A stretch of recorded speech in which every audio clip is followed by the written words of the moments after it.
Kita bersatu di dalam doa. Allah Bapa yang bertahta dalam kerajaan sorga, puji syukur kami rasakan dan kami berterima kasih karena Engkau memberikan kami kesempatan untuk mendengarkan renungan harian ini. Berikanlah kami hati dan pikiran yang sungguh-sungguh agar kami dapat menangkap apa yang firman-Mu ingin katakan kepada kami, dan kami terapkan agar kami selalu berada dalam kehendak-Mu di dalam setiap keseharian kami.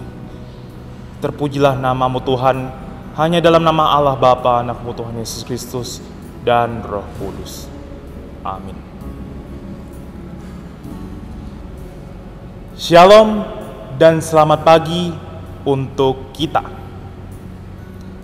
Renungan harian pada hari ini diambil dari Lukas 21 ayat 3 sampai ayat yang keempat. Beginilah firman Tuhan. Lalu ia berkata, "Aku berkata kepadamu, sesungguhnya janda miskin ini memberi lebih banyak daripada semua orang itu. Sebab mereka semua memberi persembahannya dari kelimpahannya. Tetapi janda ini memberi dari kekurangannya, bahkan ia memberi seluruh nafkahnya." Demikianlah firman Tuhan. Bapak, Ibu, dan saudara-saudari yang terkasih dalam Yesus, suatu hari terdapat seorang guru di sekolah dasar yang meminta anak-anaknya untuk menggambar sebuah lingkaran di atas buku gambar anak-anak tersebut.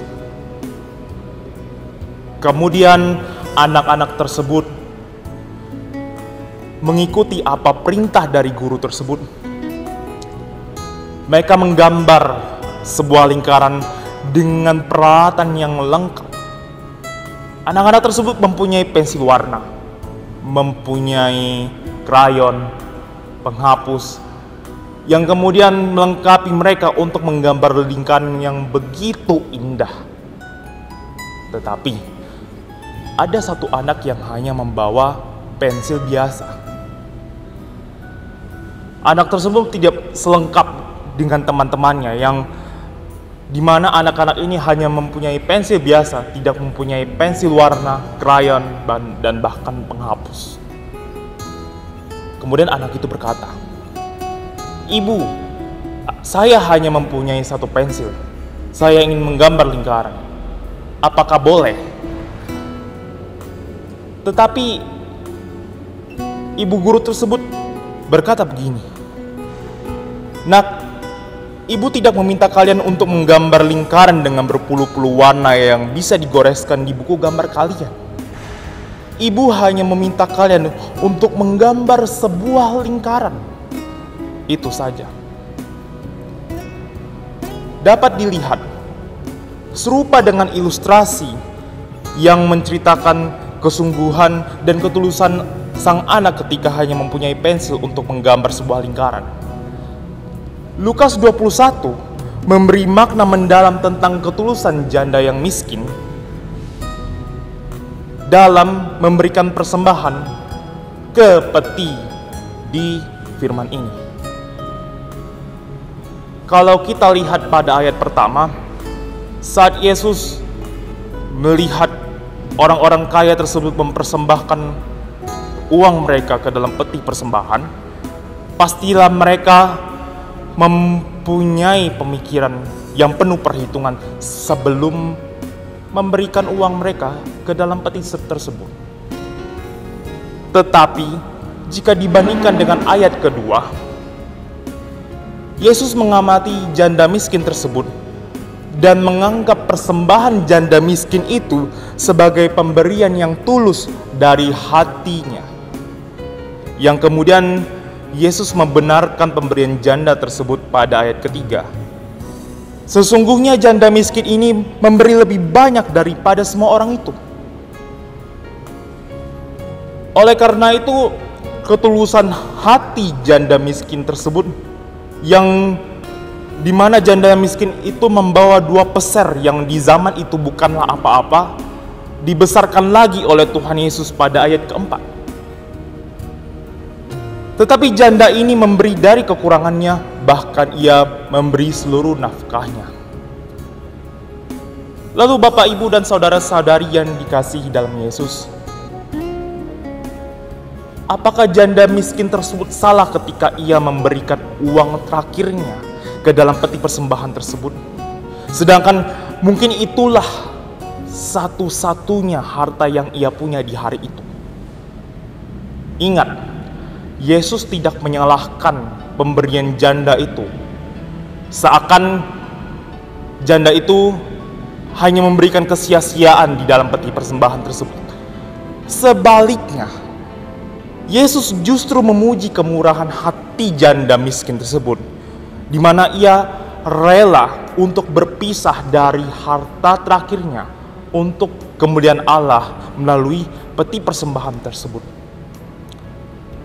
Oleh karena itu, Bapak, Ibu, dan saudara-saudari yang terkasih dalam Yesus, firman Tuhan secara tegas menyampaikan bahwa kita perlu memberikan suatu persembahan dengan ikhlas di hadapan Tuhan.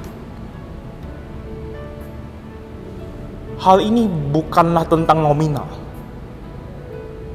tetapi melainkan bagaimana ketika kita memberikan persembahan kepada Tuhan, memberikan persembahan hidup kita kepada Tuhan, terdapat kesungguhan, keikhlasan, kerelaan hati yang ingin kita berikan agar kemuliaan Allah juga berkembang melalui peti persembahan tersebut. Lalu, mengapa kita perlu rela hati? Mengapa kita memerlukan kesungguhan hati? Karena pemberian yang tulus adalah wujud relasi umatnya kepada Allah, yang hal ini dahulu juga sudah ditandai di dalam Amsal 10 ayat 29a yang mengatakan jalan Tuhan adalah perlindungan bagi orang yang tulus. Bapak, Ibu, dan saudara-saudari yang terkasih dalam Yesus, hingga saat ini, selain dengan lembaran uang, persembahan hidup yang dapat kita berikan demi kemuliaan Allah juga dapat dilakukan dalam berbagai cara. Kita dapat memberikan diri kita sebagai pelayan, sebagai pianis, sebagai pemain musik gereja, memberikan sembako, tenaga sekolah minggu, dan masih banyak lagi. tetapi kita perlu memberikannya dengan kesungguhan hati kita ketika kita ingin melakukan itu semua demi kemuliaan Allah. Oleh karena itu, saya ajak kita semua, mari arahkan hati kita kepada ketulusan dan kesungguhan ketika kita ingin menyerahkan persembahan hidup kita kepada Tuhan. Amin. Mari kita berdoa.